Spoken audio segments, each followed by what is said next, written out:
வாங்க இன்னைக்கு என்ன ரெசிபி பார்க்கலாம். வீடியோக்குள்ள போலாங்க. இன்றைக்கி நம்ம கோதுமை மாவு வச்சு ஒரு பரோட்டா தான் செய்ய போகிறோங்க. பரோட்டா அப்படின்னாலே நம்ம மைதா வச்சு தான் செய்யணும்னு நினைப்போம். அப்படி இல்லைங்க, கோதுமை மாவுலேயுமே ரொம்ப அருமையாக பண்ணலாம். மைதாவை விட கோதுமை ஹெல்த்தி இல்லைங்களா? அதனால் நம்ம குட்டீஸ் எல்லாம் வீட்டில் பரோட்டா கேட்டாங்கன்னா இந்த மாதிரியும் செஞ்சு கொடுக்கலாம். வாங்க எப்படி செய்கிறது பார்க்கலாம். இப்போ கோதுமை மாவில் பரோட்டா செய்கிறதுக்கு ஒரு பவுலில் ஒரு அரை டீஸ்பூன் அளவுக்கு சுகர் சேர்த்துக்கிட்டேங்க. தேவையான அளவுக்கு இப்போ சால்ட்டும் சேர்த்துக்கிட்டேன். இப்போ இதில் வெதுவெதுப்பான பால் சேர்க்குறேங்க. நம்ம ஒரு கப் கோதுமை மாவு எடுக்கிறோம் அப்படின்னா அரை கப் வெதுவெதுப்பான பால் எடுத்துகிட்டு இப்போ சர்க்கரை உப்பெல்லாம் போட்டிருக்கோம்.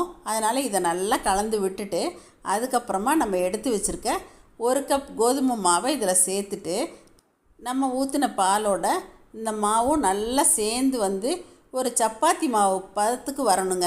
அந்த அளவுக்கு நல்லா நம்ம பிசைஞ்சு விட்டுக்கலாம். எனக்கு கொஞ்சம் லூஸாக இருந்த மாதிரி இருந்துச்சு, அதனால் நான் கொஞ்சமாக மாவு சேர்த்துக்கிட்டேன். இந்த மாவு பிசைய ஆரம்பித்ததுலேருந்து நம்ம ஒரு 5 நிமிஷத்துக்கு நல்லா பிசைஞ்சுக்கணுங்க.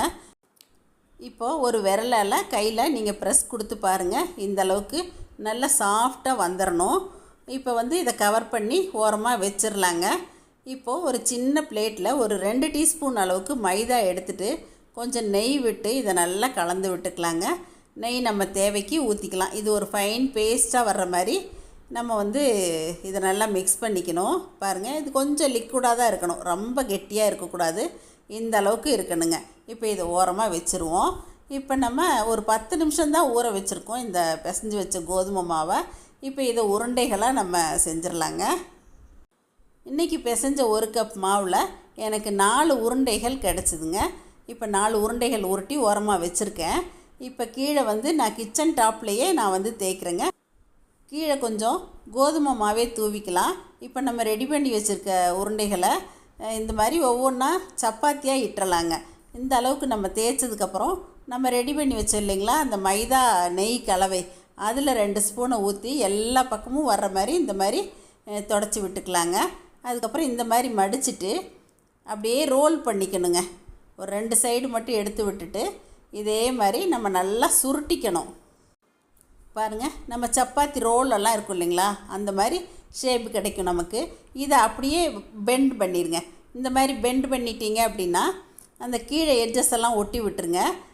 இப்போ சென்டரில் வந்து கத்தி வச்சு ஃபுல்லாக கட் பண்ணாதீங்க, பாதிக்கு மட்டும் கட் பண்ணிவிட்டு இப்படி விரிச்சிருங்க. பாருங்கள், உள்ளே வந்து லேயர் லேயராக இருக்கிற மாதிரி நமக்கு கிடச்சிருக்கு. இப்போ இதையுமே நம்ம வந்துட்டு இப்போ தேய்ச்சிக்கணுங்க. நம்ம இந்த மாதிரி சப்பாத்தி கட்டையால் தேய்க்கும்போது ரொம்பலாம் லேயர் லேயராக வராது, மைதா மாவு அளவுக்குலாம் வராது, இருந்தாலும் ஓரளவுக்கு வரும். நான் அடுத்த சப்பாத்தியாக இன்னும் கொஞ்சம் வேறு மெத்தடில் உங்களுக்கு நான் பரோட்டாக்கெலாம் செஞ்சு காட்டுறேன் பாருங்கள். இதே மாதிரி தான் நம்ம சப்பாத்தி தேய்க்கிற மாதிரி தேய்ச்சிக்கிறோம். தேய்ச்சிட்டு அந்த மைதா நெய் கலவை பூசி விட்டுட்டு இந்த மாதிரி லைன் போட்டுக்கிறோங்க. கத்தி வச்சுட்டு ஃபுல்லாக லைன் போட்டுறோம். அந்த லைன் போட்டது எல்லாத்தையுமே அப்படி நம்ம எடுத்து விடுற விரலால் எடுத்து விட்டுறலாம். ஒன்று மேலே ஒன்று விழுந்தாலும் பரவாயில்ல, பிஞ்சு போனாலும் பரவாயில்லைங்க, ஒன்றும் பிரச்சனை இல்லை. எடுத்து கூட இந்த மாதிரி நம்ம வச்சுக்கலாம். எடுத்துகிட்டு இந்த மாதிரி விரல்லையே அப்படியே சுருட்டிட்டு வந்துமே நம்ம மடிச்சுக்கலாம். இப்போ எல்லாத்தையும் எடுத்தாச்சு பாருங்கள். இந்த மாதிரி சுருட்டி எல்லாத்தையும் எடுத்ததை நம்ம வந்து பரோட்டா ஷேப்புக்கு கொண்டு வரதுக்காக இந்த மாதிரி சுற்றிக்கிறோங்க. அங்கங்கே தொங்கிட்டு இருக்கிறத இந்த மாதிரி நம்ம அப்படியே ஒட்டி விட்டுறலாம். மேலால் கொஞ்சம் நெய் தடவிட்டு நல்ல ஒரு ப்ரெஸ் கொடுத்துர்லாங்க.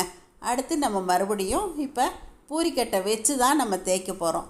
ரொம்ப தேய்க்க வேண்டாங்க. பரோட்டாலாம் நமக்கு வந்து கொஞ்சம் திக்காக தானே இருக்கும். இந்த அளவுக்கு நம்ம திக்காக தேய்ச்சி எடுத்துக்கலாங்க.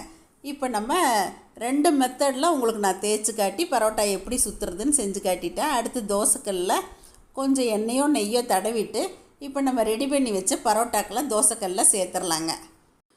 தோசைக்கல் நல்லா காஞ்சோன்னே அதே மாதிரி மீடியம் ஃப்ளேமில் வச்சுட்டு தான் நம்ம தேய்ச்சி வச்சுருக்க பரோட்டாக்களை தோசைக்கல்லில் சேர்க்கணுங்க.